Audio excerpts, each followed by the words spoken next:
हमें पता है कि जब भी हम किसी रिएक्शन में कैटलिस्ट ऐड करते हैं तो रिएक्शन बहुत ही फास्ट हो जाता है, बट इसका रीजन हमें अभी तक पता नहीं है।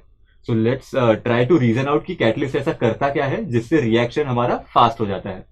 सो वो रीजन आउट करने के लिए हम दो केसेस लेंगे।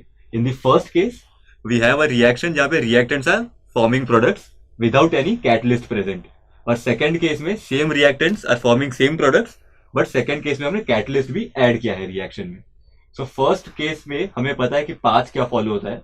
हमें पता है कि सबसे पहले रिएक्टेंट्स को जब भी हम एक्टिवेशन एनर्जी प्रोवाइड कर देते हैं तो वो एक एक्टिवेटेड कॉम्प्लेक्स फॉर्म करते हैं, और ये कॉम्प्लेक्स इवेंचुअली प्रोडक्ट्स में कन्वर्ट हो जाता है। उसका एनर्जी डायग्राम भी हमने देखा था। इन दी एनर्जी डायग्राम रिएक्टेंट्स की एनर्जी कुछ यहाँ पर है और एक्टिवेटेड कॉम्प्लेक्स की एनर्जी यहाँ पर है। So if you provide energy equal to this barrier तो ये एक्टिवेटेड कॉम्प्लेक्स बना देता है और फिर प्रोडक्ट्स बन जाते हैं, right. In this second case जो पाथ फॉलो होता है वो थोड़ा सा चेंज हो जाता है।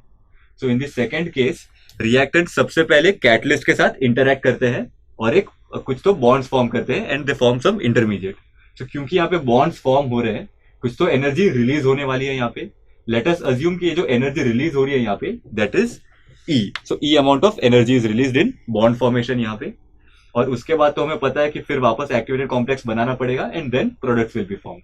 सो अभी जो एक्टिवेटेड कॉम्प्लेक्स बनाने के लिए जो इफेक्टिवली एनर्जी हमें प्रोवाइड करनी पड़ रही है वो कुछ तो कम हो जाएगी, क्योंकि सिस्टम के पास ओरिजिनली ई एनर्जी पहले से ही प्रेजेंट है due to this particular step यहाँ पे, करेक्ट। सो इफेक्टिवली अगर हम इसका एनर्जी डायग्राम देखें तो क्या होगा, सबसे पहले केस में हमें ई ए वन एनर्जी प्रोवाइड करनी पड़ी थी, but in the second case system के पास ई एनर्जी पहले से ही है। So out of this E A one E energy पहले से प्रोवाइडेड है। सो एडिशनल जो हमें प्रोवाइड करनी है that will be somewhat less, वो हम ई ए टू मान लेते हैं, करेक्ट। सो इफेक्टिवली इनिशियली ई ए वन था, फाइनली ई ए टू हो गया हमारा activation energy for the second case जहाँ पे कैटलिस्ट भी प्रेजेंट है, ठीक है। सो कैटलिस्ट ने क्या किया यहाँ पे, कैटलिस्ट ने इफेक्टिवली बस हमारे जो बैरियर था एनर्जी का वो कम कर दिया, एक्टिवेशन एनर्जी जो प्रोवाइड करनी थी वो नीचे आ गई, ठीक है। सो कैटलिस्ट और कोई चेंज नहीं लाता, बस activation energy for any reaction जो होता है उसे लोअर कर देता है।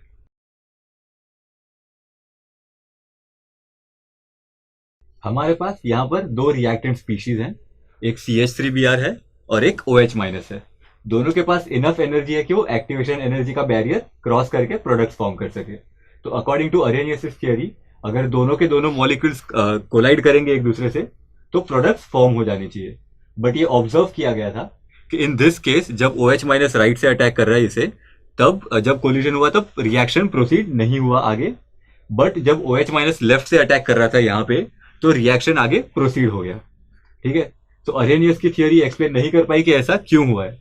So to tackle this problem दो साइंटिस्ट स्ट्राउड्स एंड लुइस उन्होंने एक और थियरी प्रपोज की जिसका नाम है collision theory of reaction rates, ठीक है। So now we will see कि ये इन्होंने जो थियरी प्रपोज की थी वो कैसे एक्सप्लेन कर पाएगी these kind of situations.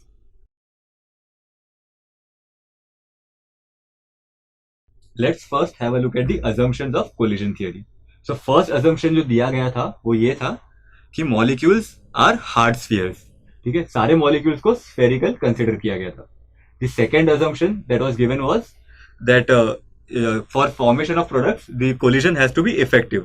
Only effective collisions will form products, ठीक है। what do we mean by effective collision? तो उसके दो पार्ट्स हैं। The first part is that for product formation जो रिएक्टेंट्स के पास जो एनर्जी होनी चाहिए that should be more than the activation energy barrier, which is the same as saying energy of reactants has to be greater than activation energy.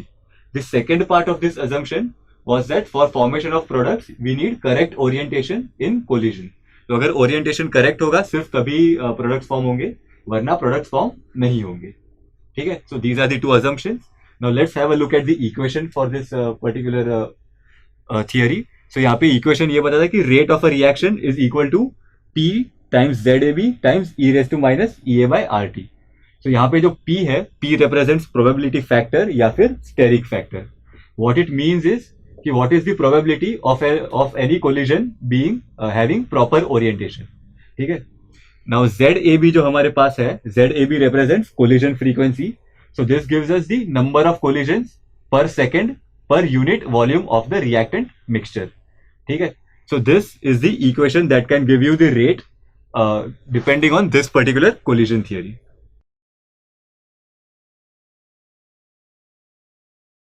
Chapter के start में हमने एक एग्जाम्पल देखा था कि खाना समर सीजन में बहुत ही जल्दी खराब हो जाता है कंपेयर टू विंटर।